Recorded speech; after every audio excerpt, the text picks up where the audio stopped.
പനി പിടിച്ചിട്ട് തൊണ്ടയൊക്കെ പോയിരിക്കുക, സൗണ്ടൊന്നുമില്ല. ഒരു കാര്യം കാണിച്ചു തരാവേ. കണ്ടോ, മൾബറി കണ്ടോ.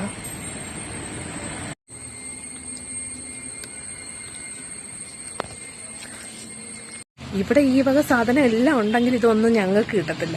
ഭയങ്കര കുരങ്ങന്റെ ശല്യമാണ്. ഇതെല്ലാം അതിന്റെ വയറ്റിലോട്ടാ പോകുന്നത്. കണ്ടോ, ചെന്തെങ്കില് ഇപ്പൊ പിടിച്ചിട്ടുള്ള കരിക്ക. പക്ഷെ പറഞ്ഞിട്ട് കാര്യമില്ല. ഇത് കണ്ടോ, ഇതാ ഇപ്പൊ കുറച്ച് മുന്നേ വന്ന് കുരങ്ങന്മാര് കൊണ്ടുപോയി നശിപ്പിച്ചിട്ടേക്കുന്നതാ ഇത്. ഇതാണ് ഇവിടുത്തെ അവസ്ഥ. കുരങ്ങൻ, പന്നി, മയില്, ഈ വക ജീവികളെ കൊണ്ട് ഒരുവിധ സാധനങ്ങളും ഇവിടെ നട്ടുപിടിക്കാൻ പറ്റത്തില്ല. പക്ഷെ ഞങ്ങളെക്കാളും മനുഷ്യരെക്കാളും വില അതിനാണ്. അതുകൊണ്ട് തന്നെ അതിനെയൊന്നും ഒന്നും ചെയ്യാനുള്ള നിയമം അനുവദിക്കത്തില്ല. അതാ കാര്യം. എന്തൊരു